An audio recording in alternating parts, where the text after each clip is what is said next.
leave a comment for sure, because we're not really an analysis channel. It's more of a commentary, but it's us, but we also want to hear from you as well. So definitely don't be afraid to leave a comment. We're not going to really look at a whole bunch of the fights, but there are some pretty good fights on here. The whole card, actually, it ain't that bad. It just seemed like the prelims look a little bit better than the main card, but the prelims don't really have big names. I think the prelims do have bigger names, more recognizable names, but not big names though. I got you.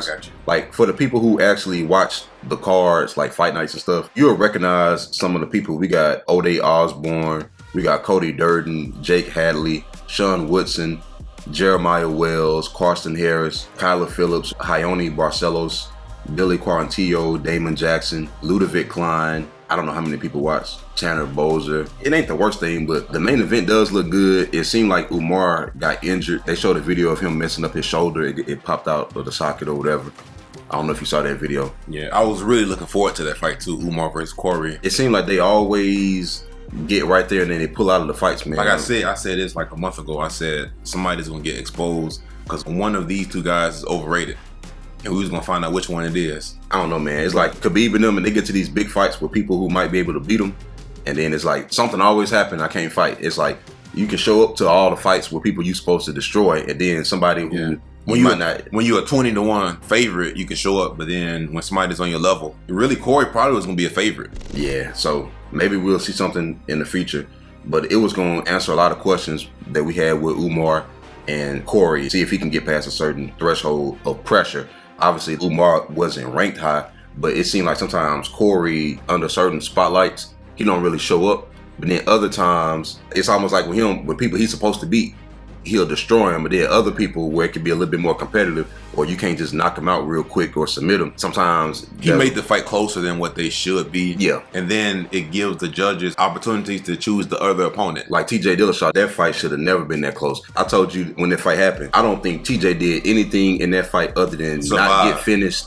and keep himself in the fight so the judges can say, I don't know how they thought he won, but he clearly got injured in the first round, and some kind of way the judges give fighters points for surviving and showing heart.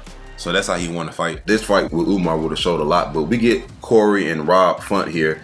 And, this is a good fight, man. Rob probably stays in shape. I wish that even a fight like this, I would have loved to see it with a full training camp, because this is 25 minutes. And I hate fights like this, man, because these short notice fights, there's always more questions than answers. Because even say like if Cory go out there and starts Rob, it's okay, it was short notice. You know what I mean? Sometimes we hear the guys who were scheduled to fight initially, they go out there and get beat, and then okay, it was still short notice. He didn't prepare for him, he prepared for Umar. So it's almost like it's excuses because built in on both sides. Because the thing is, he was prepared for that wrestling heavy style. Now you got almost a pure striker who, Rob is kind of well-rounded, just depending on which version shows up. But Rob does his best when he got that full training camp, man. When he really show up and he really ready for the 25 minutes, which I don't doubt that he's in shape here. But, like I said, it is last minute. But it is going to be a good fight, though. And it looks like it's going to be 140-pound catch weight. So at least Rob won't have to cut all the weight. The extra 5 pounds will make a difference. We're going to see who got the best striking. That's what we're going to see. Well, the thing is, because of Cory's style, he going to move around a lot. So Rob is going to be at a... I saw this video with Cory, and he said something that I was amazed by. He said, I got some of the best defense and best offense. And he said, I'm real good at putting the two together, and it took me a long time to master it, but I mastered offense and defense. And I was like, man, he's really somebody you can learn a lot from watching him fight. If he can really show up in these big fights, his record really is outstanding when you really look at his resume, because, again, I don't think anybody with two eyes thought he lost the TJ Dillashaw fight. Now, the Aljamain one, people don't really hold that one against him because he was undefeated in the UFC up to that point. Of course, you got to get your cherry pop. Somebody gonna get it. Aljamain got knocked out by Moraes. So Aljamain got knocked out and became champion. So Cory losing to Aljamain wasn't the worst thing in the world.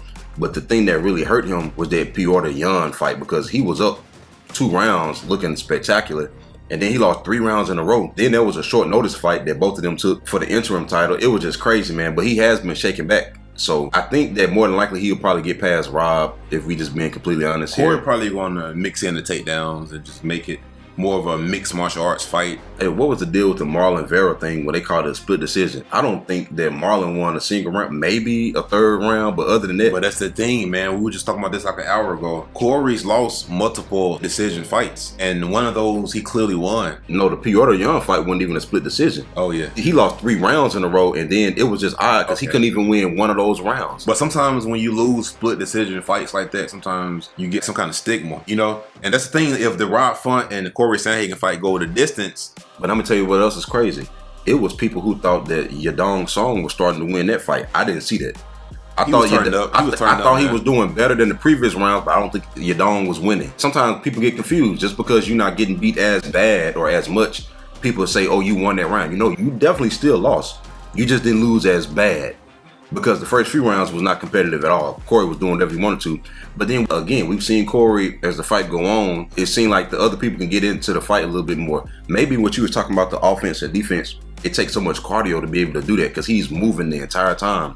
And sometimes he'll be moving around and then he'll go for the high flying moves. And if you miss it, that's energy wasted. But it do pay off sometimes. Sometimes he lands. But sometimes he don't let his hands go too. There can be like minutes where he's inactive and he hasn't really thrown. But a lot of times, even with his opponents can't really hit him either. So that's why I'm confused about. No, I'm not saying it's necessarily a bad thing. I'm just saying against Rob Font, he can't say, "Oh, I lost" if those rounds are close. But Rob Font is more active than he is. Because one thing about it is when you look at Rob's last fight, well, not the last one, because man, he got my boy Adrian out of there, man. Popped his cherry.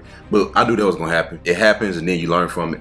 But the fight with Marlon was crazy because he was winning every last one of those rounds until the end. And then Marlon had so much power. One combination would just send Rob flying. Rob was losing 10-8 rounds off of the last 30 seconds of the round. It was crazy. But Cory does have knockout strikes. Like, he does have certain moves that he can land that can knock you out. But I think a lot of times at this point, they're a little bit predictable. You can kind of see him loading up on the flying knees and stuff like that. I don't know if that'll be the smartest thing because Rob has shown his toughness and he's not somebody you can just knock out like that. Who was the last person who beat Rob Font? It was Marlon Vera. That was last year. And I hate to say this, man. This might be kind of controversial. You can argue that Rob won the fight. It's just because the thing is, he was winning, but then he'd get knocked down towards the end. We've seen fights before in the past to where people who performed like Rob did and they won. But they won the fight. And it's so funny because we've seen people win with the striking and then get taken down with a little bit of time left in the round and ground and pounded, and they'll lose the round. It's like, yeah, but he was winning for 4 minutes. Yeah, but I was saying I've seen people win on the feet. They win like 4 minutes and 30 seconds of the fight, but then get knocked down in the last 30 seconds. And the person who was winning, they won the round. It was crazy because Cheeto didn't really throw that much, but then when he did throw, he would just always catch him, and it looked bad. But I won't be surprised if Rob win unanimously. But did Rob have a fight coming up? Or like, was he already in some type of shape for a fight? I don't know if he was maybe preparing for one. But this definitely going to be a good stand-up fight, man. I like both of these guys. I would like to see Cory get over the hill.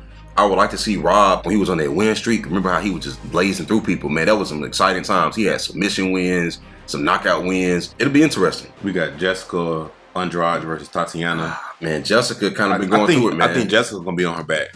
I think she's going to be on her back. I think she's going to get beat decisively. Yeah, man. It's kind of rough right now for her. She was on a 3-fight win streak. Then she took a short notice fight against Erin Blanchfield, and that's a tough fight even with a full training camp. But she took it on like a week's notice, probably about a week or two notice, and got humiliated. And then she fought. We've seen Jessica just out grapple before in so many fights. But she's starting to get knocked out now, man. That's crazy because Xiaonan is not the person. But Tatiana is good at one thing, and that's the takedowns. She's not good nowhere else. But this might be a winnable fight for Jessica because if she can stop the takedowns, you never know what kind of takedown defense Jessica has. You never know what version of Jessica you're going to get. She falls into that Alex Caceres, what's his nickname? Bruce Leroy. She falls into that Bruce Leroy category where you just don't know what version of her you're going to get. You get the real good version sometimes that make you feel like, okay, maybe you can go on a win streak because she was on a win streak a little while ago. But after her last fight, I'm not really sold on Jessica, if I'm just be honest. I hate to say it, I will never bet against her, but I won't bet on her either. Yeah. After the way she got beat by Erin Blanchfield, I actually picked her to beat Erin Blanchfield. And I like Erin, but she got embarrassed. Yeah, and then maybe the switching between weight classes, maybe you might need to pick a certain place and kind of stay there because I know she'll do that. She might take a short notice fight here and there. It does pan off, man. She was on a 3-fight win streak not too long ago. And then we got, this is actually a pretty interesting fight. But this might be fight of the night right here. We got Dustin Jacoby. But did he lose his last one? Yeah, you remember Azamat was able to just keep hurting him. So that's 3 in a row. Which technically is 1 in a row because he didn't lose against. It would be 3 in a row. Khalil Roundtree. If he lose to Kennedy. And it's crazy because but people don't really count that, He lost, but a lot of people thought he won against Khalil. I know, but it's still, you don't want to lose 3 in a row officially on paper. It's never. But he's been taking some damage, bro, especially in his last fight. And against Kennedy, man, he's definitely probably going to take some more damage too. I hate to say it. It seemed like Kennedy getting better with each fight. He's starting to kind of find himself and get some confidence. I don't know, man. When you get a Kennedy that is not absorbing a lot of damage and he actually is going in there with certain game plans, we starting to see his arsenal and his moveset have a little bit more variety. He's doing different things, submissions. It's like, man, Kennedy looked like he could be something. And I would be honest, with the way that the light heavyweight division looking right now, I said this last year about Jamal. Man, it might be an opportunity, man, for him to go in and win some of these fights But look at somebody who has a similar statute than him, Johnny Walker. Johnny's on a tear right now.